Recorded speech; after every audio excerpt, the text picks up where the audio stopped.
Bayangkan, setelah bertahun-tahun kerja di tanah rantau, menahan rindu, menyeka air mata, dan mengorbankan masa muda demi keluarga. Tapi saat pulang membawa uang ratusan juta, yang kau dapat justru pengkhianatan dan kandang ayam. Ini bukan cerita fiksi. Ini adalah potret nyata perjuangan seorang perempuan yang terluka dan bangkit. Assalamualaikum warahmatullahi wabarakatuh. Halo sahabat YouTube semua. Kembali lagi di channel ini, tempat di mana kisah-kisah nyata nan menyentuh hati kami bagikan untuk jadi pelajaran hidup. Jangan lupa klik tombol subscribe, nyalakan loncengnya, dan beri dukungan agar channel ini terus tumbuh menyebarkan kisah penuh hikmah dan haru. Sebelum kita mulai, tulis di komentar, asal kota kamu dari mana? Biar kita tahu, siapa aja yang sudah hadir dan ikut merasakan perihnya kisah ini. Salam untuk semua warga dari Sabang sampai Merauke atau bahkan dari luar negeri.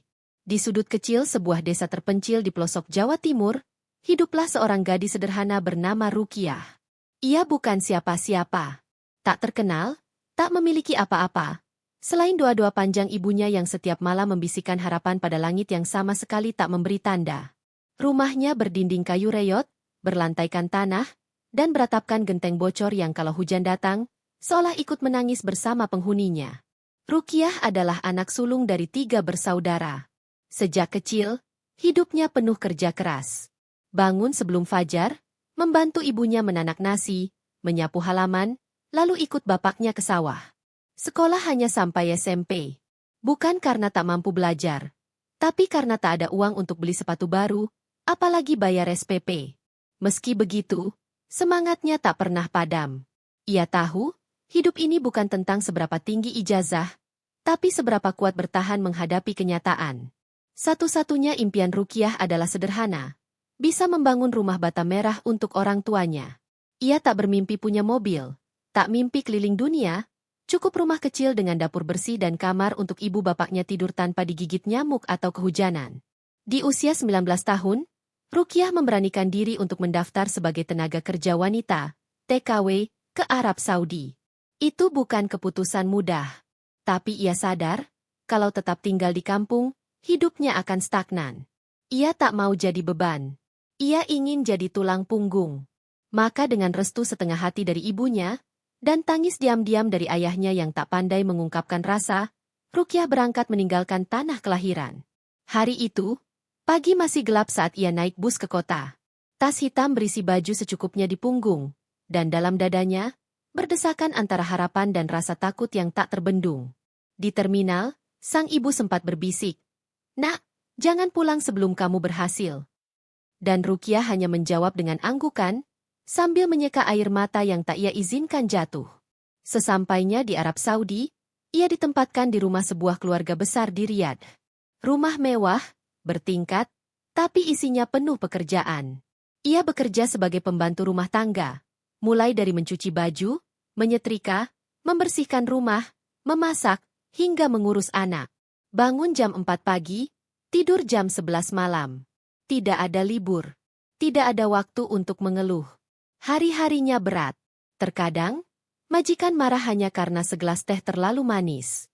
Kadang, anak-anak majikannya melempar barang ke arahnya seperti ia tak lebih dari pelayan tak bernyawa. Tapi Rukiah diam. Ia menahan. Ia percaya, semua sakit itu adalah bagian dari perjalanan menuju mimpi. Ia menyimpan setiap rial yang ia terima. Ia mencatatnya dengan rapi dalam buku kecil yang ia sembunyikan di bawah kasur. Setiap bulan, ia kirimkan sebagian uang ke Indonesia. Tapi karena ia tidak memiliki rekening, semua uang dikirim ke adik kandungnya, Dani, yang ia percaya sepenuh hati. Dani yang dulu sering ia suapi waktu kecil. Dani yang katanya sayang dan bangga pada kakaknya yang jadi pahlawan devisa. "Simpen uangnya ya, Dik. Nanti kalau udah cukup, kita bangun rumah. Biar ibu bapak bisa hidup tenang di masa tua," tulis Rukiah dalam salah satu pesan singkatnya. Dani selalu menjawab dengan kata-kata meyakinkan. "Tenang, Kak. Uangnya aman. Sudah saya tabung. Sebagian saya investasikan biar berkembang." Rukiah percaya. Ia tak pernah meragukan darah dagingnya sendiri. Ia bahkan tak pernah meminta rincian atau bukti, karena dalam hatinya, keluarga adalah tempat paling aman di dunia. Tahun demi tahun berlalu. Rukiah melewatkan banyak lebaran tanpa pulang.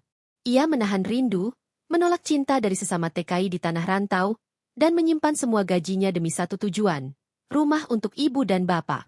Di tahun ke-6, setelah kontraknya selesai dan tabungannya mencapai nyaris 300 juta rupiah, Rukiah memutuskan pulang. Ia tak sabar ingin melihat wajah ibunya, mencium tangan ayahnya, dan berdiri di depan rumah barunya sambil berkata, "Akhirnya, rumah ini milik kita, Bu." Dengan koper besar dan jantung berdebar, ia naik pesawat pulang ke Indonesia. Dalam hatinya, ia membayangkan senyum ibunya. Mungkin nanti akan ada acara syukuran kecil, atau sekadar makan bersama keluarga di rumah baru. Ia tak berharap mewah, cukup rumah berdinding bata, berlantai keramik, dan genteng yang tak bocor. Tapi ia tak tahu bahwa kenyataan di tanah kelahiran akan jauh lebih menyakitkan daripada semua cercaan majikan di negeri gurun. Hari itu, langit desa tampak cerah. Angin berembus pelan membawa aroma tanah yang baru disiram hujan semalam. Di jalanan kecil yang tak beraspal, terlihat seorang perempuan bertubuh mungil, mengenakan gamis coklat dan kerudung panjang, berjalan sambil membawa 2 koper besar di kanan kirinya. Itulah Rukiah, pulang ke kampung halaman setelah 6 tahun mengabdi sebagai TKW di Arab Saudi. Kakinya bergetar saat menapaki jalan setapak menuju rumahnya.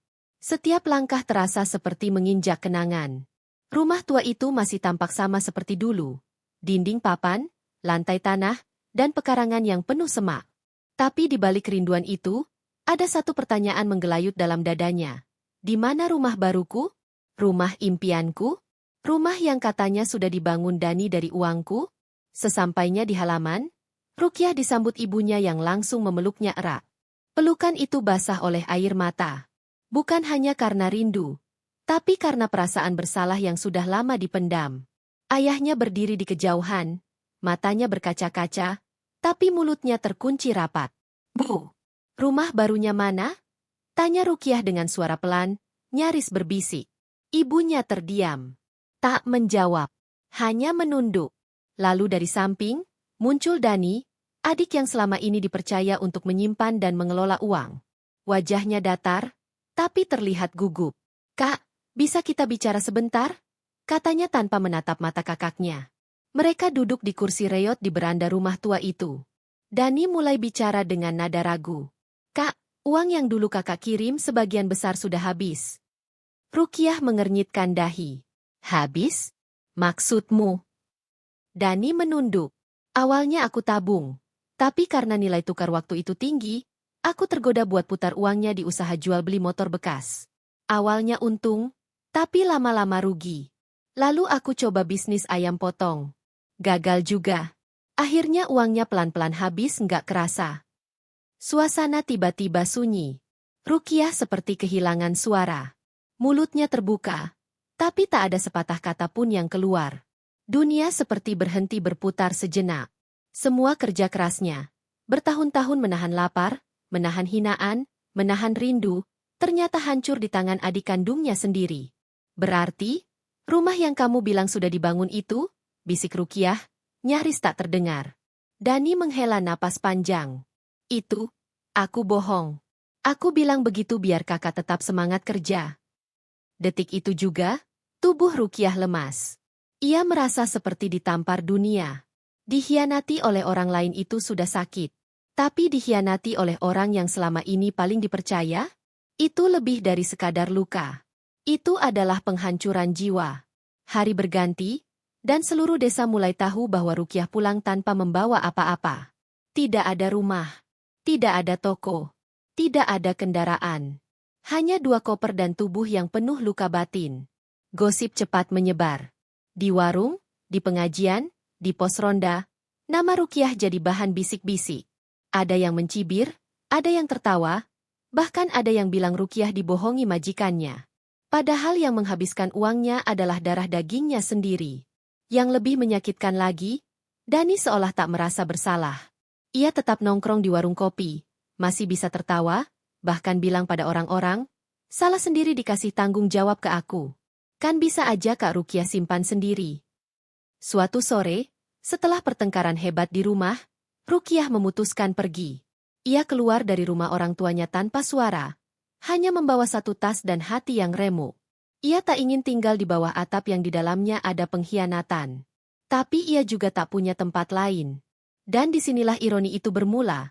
Di belakang rumah tua orang tuanya, berdiri sebuah kandang ayam kosong yang dulunya dipakai Dani untuk beternak. Kandang itu sudah tak terpakai. Sebagian kayunya lapuk, lantainya becek, dan atapnya bocor.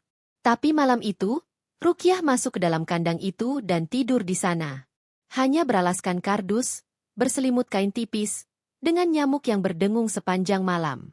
Keesokan harinya, warga desa gempar.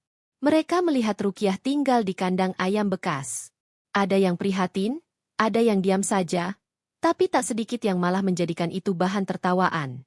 Pantes aja, kerja di Arab katanya 6 tahun, kok pulang-pulang tidur di kandang ayam, kata salah satu tetangga dengan nada sinis. Tapi Rukiah tidak membalas. Tidak menangis. Tidak mengadu. Ia hanya duduk diam di pojok kandang, memeluk lututnya, sambil memandangi langit sore yang perlahan berubah warna. Air matanya sudah habis. Yang tersisa hanyalah tekad untuk tetap bertahan. 1 minggu, 2 minggu, sebulan. Ia tetap tinggal di kandang itu. Kadang ibunya diam-diam mengirim nasi bungkus. Tapi Rukiah tetap memilih tidur di sana. Bukan karena ingin menyiksa diri, tapi karena hatinya terlalu patah untuk kembali ke rumah yang pernah ia sebut tempat pulang. Dalam sunyi kandang ayam itu, ia menuliskan kalimat dalam buku kecilnya. Aku tidak marah pada dunia. Aku hanya sedang belajar menerima kenyataan bahwa orang yang kita sayangi bisa menjadi orang yang paling menyakiti kita. Malam turun perlahan, menyelimuti kandang ayam yang sunyi dan dingin itu dengan gelap yang menyesakan. Di sudut kandang, Rukiah duduk membisu, bersandar pada dinding bambu yang mulai lapuk. Selembar tikar tipis menjadi alas tidur, sementara satu selimut kumal menutup tubuh yang mulai kurus karena stres dan kehilangan nafsu makan. Angin malam menusuk hingga ke tulang, tapi Rukiah tidak menggigil karena dingin. Ia menggigil karena hati yang koyak, karena luka batin yang tak terlihat namun terasa menyayat lebih dalam dari luka fisik. Setiap detik yang lewat, seolah berbisik padanya bahwa semua perjuangannya selama 6 tahun hanya berakhir sia-sia. Kadang ia bertanya pada Tuhan dalam diam. Ya Allah, ini balasan dari semua jerih payahku? Apa salahku sampai harus tinggal di kandang ayam? Sementara mereka yang mengkhianatiku masih bisa tidur nyaman di rumah yang aku perjuangkan. Tapi setelah pertanyaan itu, selalu datang air mata. Tidak keras, tidak histeris. Hanya tetes-tetes yang jatuh perlahan di pipi, membasahi bantal dari kain bekas yang baunya mulai apek. Di tengah malam sunyi, ia tak menangis karena lemah. Ia menangis karena terlalu kuat menahan semuanya sendirian. Di hari-hari pertama, beberapa warga desa datang menjenguk. Ada yang tulus, memberi makanan, selimut, bahkan tawaran tinggal di rumah mereka. Tapi Rukiah menolak halus. Ia tak ingin dikasihani. Ia ingin berdiri sendiri. Lagi pula, luka dalam hatinya terlalu dalam untuk ia izinkan orang lain melihatnya lebih dekat. Ibu kandungnya kadang datang diam-diam, mengantarkan termos air panas dan setoples kecil makanan. Tapi Rukiah hanya menyambutnya dengan senyum tipis, lalu kembali memalingkan wajah. Bukan karena benci, tapi karena rasa kecewa yang belum selesai. Maafkan Dani, nak, ucap ibunya suatu sore, lirih sambil menggenggam tangan Rukiah. Bu, aku nggak marah. Aku cuma belum sanggup tinggal satu atap dengan orang yang tega menghabiskan hidupku, jawab Rukiah pelan. Kalimat itu diucapkan tanpa emosi, tapi justru itulah yang membuat ibunya menangis. Hari demi hari berlalu. Rukiah mulai belajar menata ulang hidupnya dari nol. Dari dalam kandang ayam itu, ia kembali menulis dalam buku catatan kecilnya. Ia menulis mimpinya yang baru. Bukan lagi membangun rumah mewah atau usaha besar, tapi membangun dirinya sendiri, perlahan tapi pasti. Suatu hari, ia meminjam dapur tetangga untuk membuat kue. Ia ingat dulu di Arab, ia sering diam-diam memperhatikan bagaimana majikannya membuat ma'amul, kue kurma yang digemari keluarga bangsawan Arab. Ia pelajari caranya, bahan-bahannya, bahkan menyimpan resepnya dalam ingatan. Dengan modal pinjaman dari seorang tetangga baik hati, Rukiah membeli bahan-bahan seadanya. Tepung terigu, mentega, kurma, dan minyak samin. Ia mulai membuat beberapa toples kue, membungkusnya dengan plastik bening, dan menjajakannya keliling kampung. Setiap langkahnya membawa rasa malu, tapi juga tekad kuat. Orang-orang awalnya ragu. Mereka tahu Rukiah tinggal di kandang ayam. Mereka heran. Bagaimana mungkin perempuan yang tinggal di tempat bau bekas ayam bisa membuat kue yang layak dimakan? Tapi mereka salah. Saat satu dua tetangga mencicipi kuenya, mereka terkejut. Rasanya lembut, manisnya pas, dan aromanya khas. Perlahan, pembeli mulai berdatangan. Mulut ke mulut menyebar, bahkan ada yang memesan untuk dibawa ke kota. Seorang anak muda tetangga yang aktif di media sosial memotret kue Rukiah dan mengunggahnya ke TikTok dengan caption, "Dari kandang ayam kerasa bintang 5. Bu Rukiah, mantan TKW yang bangkit dari pengkhianatan." Tak disangka, video itu viral. Pesanan mulai berdatangan dari luar desa. Bahkan ada yang menawarkan kerjasama untuk memproduksi lebih banyak. Dalam waktu 3 bulan, Rukiah bisa membeli rak, oven kecil, dan peralatan tambahan. Ia masih tinggal di kandang ayam, tapi kandang itu kini lebih bersih dan rapi. Dindingnya ia lapisi dengan kain, lantainya ia beri alas papan, dan ia mulai menyebutnya, "Rumah Harapanku." Malam-malamnya kini tak lagi hanya diisi tangis. Kadang ia tersenyum sendiri melihat pesan-pesan dari pelanggan yang memuji kuenya. Kadang ia tertawa pelan saat melihat foto dirinya di TikTok yang disebut sebagai inspirasi perempuan tangguh. Dan di tengah malam itu, di sela-sela doanya, ia tak lagi bertanya, "Kenapa?" Ia mulai menerima. Ia mulai bangkit. Karena bagi Rukiah, hidup bukan soal di mana kamu jatuh, tapi tentang bagaimana kamu bangun, meski dari tempat yang paling tak terduga, sebuah kandang ayam bekas. Mentari pagi menyibak embun tipis di ladang-ladang, menyinari kandang ayam yang kini berubah rupa. Tak lagi bau pesing atau gelap. Kandang itu kini bersih, dengan tirai bambu sederhana menggantung di depannya, dan pot kecil berisi daun pandan menghiasi teras mungil dari 2 papan kayu. Di dalamnya, Rukiah duduk dengan celemek di pinggang dan adonan kue di tangan. Iya, ia masih tinggal di kandang ayam. Tapi sekarang, kandang itu menjadi saksi lahirnya harapan baru. Bukan hanya tempat tidur, tapi juga dapur produksi kecil. Dari tempat yang dulu jadi lambang hinaan, kini berubah menjadi tempat lahirnya rezeki dan martabat. Kue buatannya, ma'amul kurma ala Timur Tengah, dibungkus dalam plastik bening dan pita hijau sederhana, mulai dikenal. Awalnya hanya dijual ke tetangga, lalu merambah pasar kaget, lalu pesanan masuk dari luar desa lewat WhatsApp dan TikTok. Setiap malam, ia menerima pesan dari pelanggan. "Bu Rukiah, kuenya enak sekali. Saya mau pesan lagi 2 toples ya." "Bu, bisa kirim ke Malang? Saya pengen buat hantaran pengajian." Ia pun mulai menamai usahanya, Kue Kandang Rasa Bintang. Bukan untuk menyindir masa lalunya, tapi justru merayakannya. Karena dari kandang itulah ia bangkit. Ia ingin semua orang tahu bahwa tempat terendah sekalipun bisa jadi permulaan paling mulia. Di pasar, ia mulai dikenal. Tak lagi sebagai TKW yang pulang tinggal di kandang ayam, tapi sebagai Bu Rukiah si pembuat kue viral. Bahkan beberapa ibu-ibu desa yang dulu suka bergosip kini jadi langganannya. Beberapa bahkan mulai mengajaknya kerja sama. "Bu, ajarin saya bikin kue ya. Saya juga mau bantu jualin," kata Bu Sarti, tetangga yang dulu nyinyir. "Boleh, asal jangan ngomongin saya lagi di belakang," jawab Rukiah sambil tertawa. Ringan, tanpa dendam. Ia bukan lagi perempuan yang hanya menangis di tengah malam. Kini, ia berdiri di pasar dengan kepala tegak, menjajakan kuenya dengan senyum. Tangannya sibuk, kakinya lelah, tapi hatinya perlahan pulih. Modal kecil yang dulu ia pinjam dari tetangga sudah lunas. Bahkan kini, ia bisa menyisihkan sedikit demi sedikit untuk beli bahan dalam jumlah besar. Ia menyewa warung kecil di dekat pasar untuk menyimpan barang.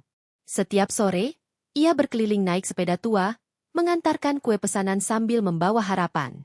Yang lebih membahagiakan, banyak anak muda desa mulai meniru semangatnya.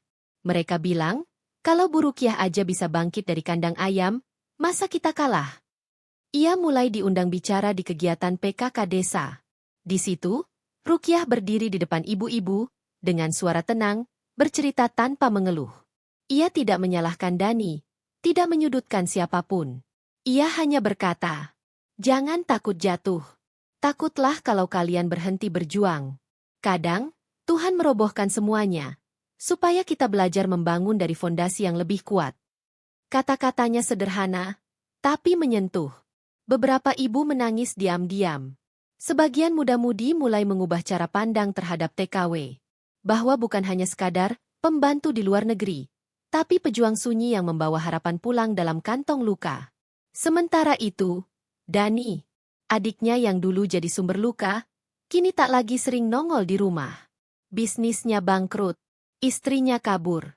Ia bahkan sempat dilaporkan karena utang ke tetangga tak kunjung dibayar. Tapi Rukiah tetap diam. Ia tak membalas. Ia tak menyindir. Ia hanya menjaga jarak. Suatu sore, Dani datang ke pasar. Dengan wajah kusut dan baju lusuh, ia mendekati gerobak kue milik Rukiah. Ia berdiri diam beberapa saat sebelum akhirnya berkata lirih. "Maaf, Kak. Aku sadar, aku sudah hancurkan semuanya. Kalau kakak nggak mau maafin, aku ngerti." Rukiah menoleh pelan. Ia menatap adiknya lama sekali. Lalu tersenyum tipis. "Aku udah maafin kamu sejak dulu, Dan. Tapi maaf itu bukan tiket untuk dekat lagi. Ada luka yang tidak bisa disembuhkan dengan kata, maaf. Biarlah masing-masing kita belajar dari cara yang berbeda."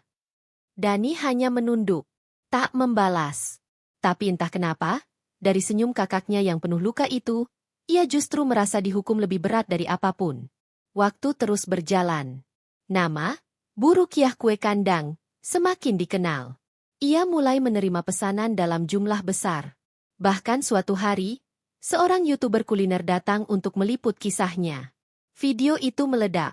Puluhan ribu orang terinspirasi. Banyak yang mengirim pesan dukungan, bahkan ada yang mentransfer donasi kecil sebagai bentuk penghargaan atas perjuangan Rukiah. Tapi dari semua pujian itu, Rukiah tetap sama.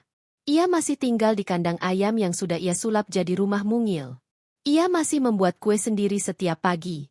Ia masih menolak bantuan besar-besaran, karena ia tahu, kemenangan yang paling manis adalah saat kita berdiri dari luka dengan kaki sendiri. Suatu malam, ia duduk di depan kandangnya yang kini bersih dan harum pandan. Ia menulis lagi di buku kecilnya.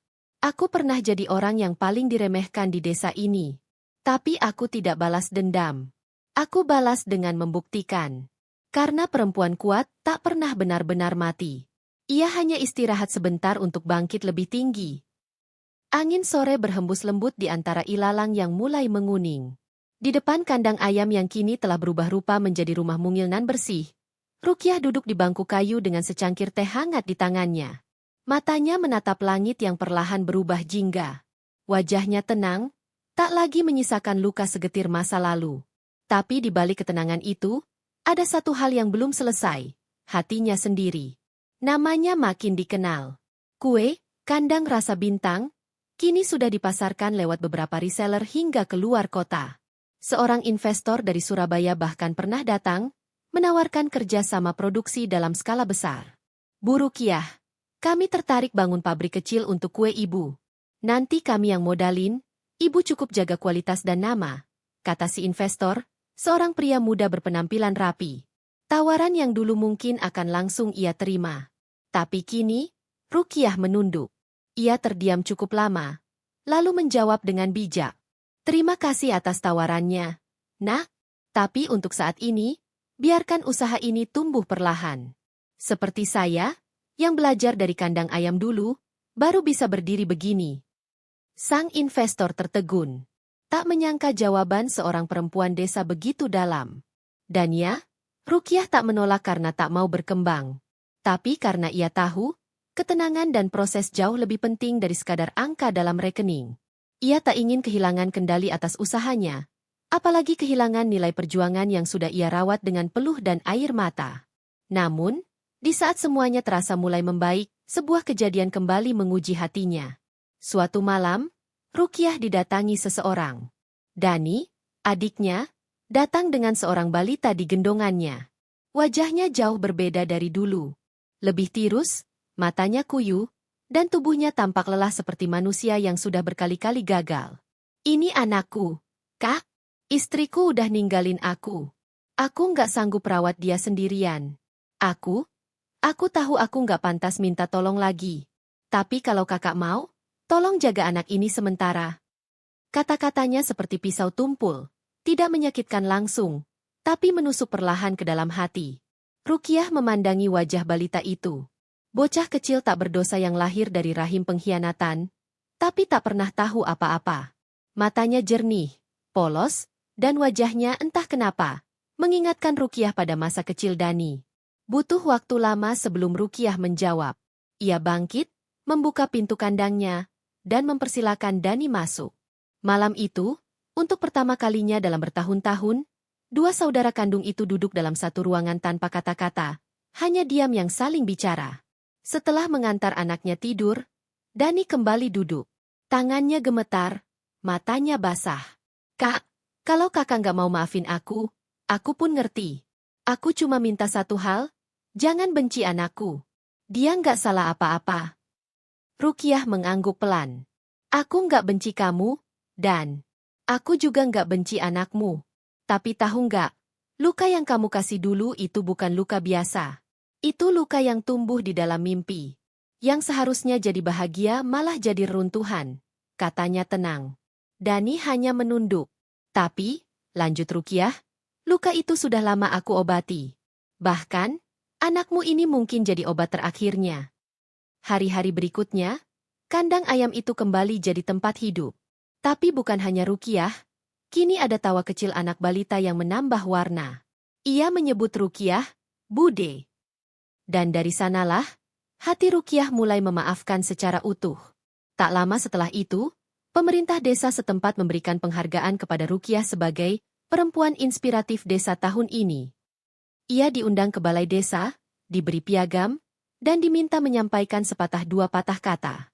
Di hadapan warga, tokoh masyarakat, dan para remaja desa, Rukiah berdiri dengan tenang.